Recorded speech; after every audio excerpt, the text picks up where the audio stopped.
So dear students, the Brillouin zones are defined as the area between the discontinuities, and the first Brillouin zone will lie between minus pi by a to plus pi by a, because these are the points where the first discontinuity occurs. And you can see this parabolic curve have a break at plus pi a and minus pi a, and then it restarts. So these are the second Brillouin zone, of course, will be less than 2 pi a upon a, and between pi upon a. So this is first Brillouin zone, second Brillouin zone, third Brillouin zone, and so on. So, and this particular is defined between minus 2 pi upon a. Here, in this way you can define, this is called extended scheme zone, extended zone scheme rather, and there can be another way to represent the Brillouin zones also, that I will describe later on. Now I would like to calculate, and I would like to tell you about the number of states of wave functions per band in one-dimensional lattice. Sometimes this question has been asked in examinations, so I have included it here. And it is a very simple derivation at your standards.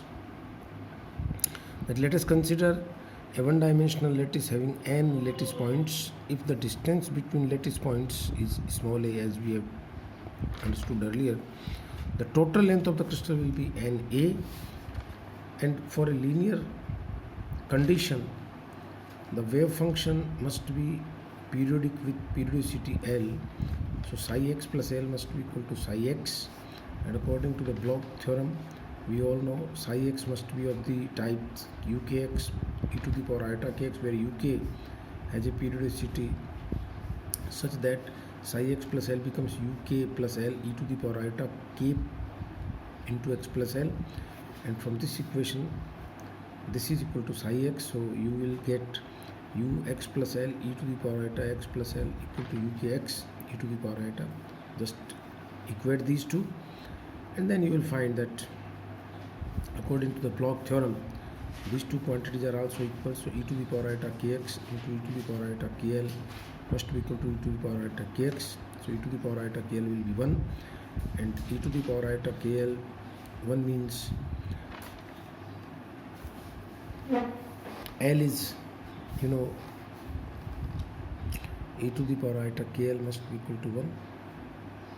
We know that whenever e to the power 2 pi n is equal to 1, then n is plus minus 1 plus minus 2.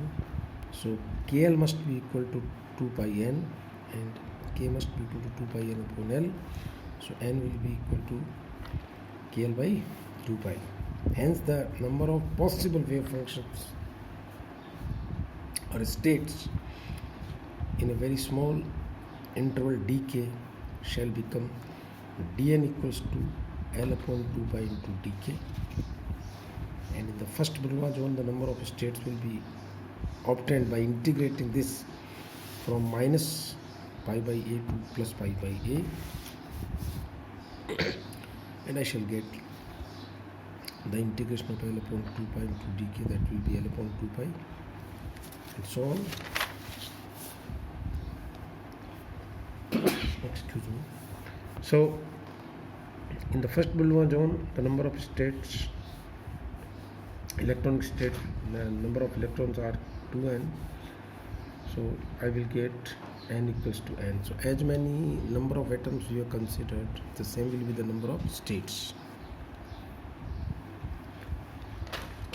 Excuse me. So the number of possible wave functions is equal to number of unit cell present in the lattice, and according to Pauli's exclusion principle, in a unit cell only 2 electrons at most can be held together with opposite spins. So in the first Brillouin zone, for completely filled band, the number of electrons will be 2n. And then we determine another very important concept,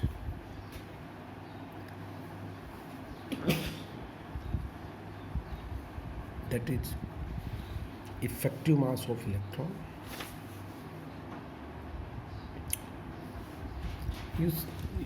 In general, the mass we are familiar with, we can define it by m equals to force applied upon acceleration produced, that is the inertial mass, and force is rate of change of momentum, that is h cross k.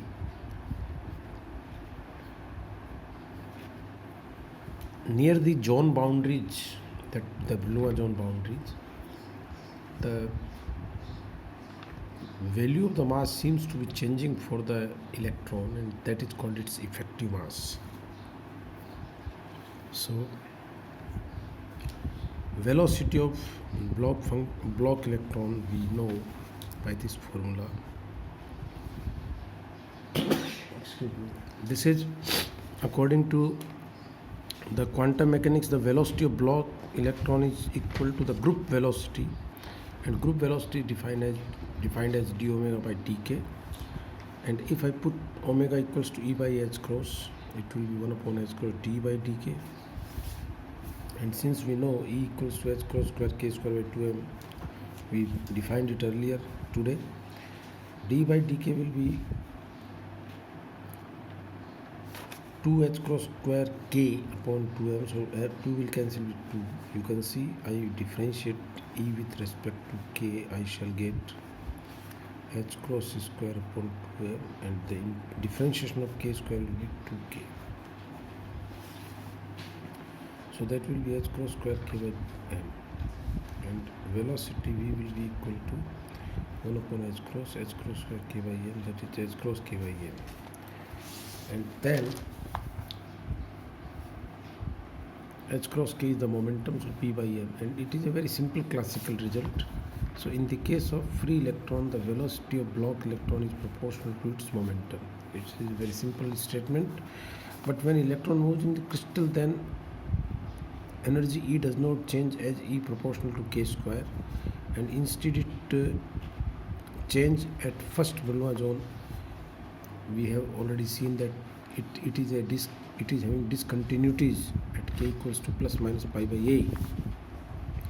So there the d by dk becomes equal to 0, and hence the bottom zone and near the bottom and the top of the Brillouin zone, the velocity becomes 0. Between these limits at k equals to k0, we have double differentiation of E equal to 0. At these points d by dk is equal to maximum, and hence V is maximum. And at k equals to plus minus k0, we can show this as, I have plotted the graph here, and I shall calculate the effective mass now, and we will try. This is a variation of velocity. See, this is how the energy is changing. The energy is changing in the first Brillouin zone like this, and you can see, if you are having a good knowledge at the PG level of curvatures, then you can see from this point to this point the curvature is positive, and then the slope becomes decreasing. Slope remains positive, increasing, and then it is decreasing. So at these points it is maximum, and the velocity is maximum at these points. You can see velocity increases, and then start decreasing.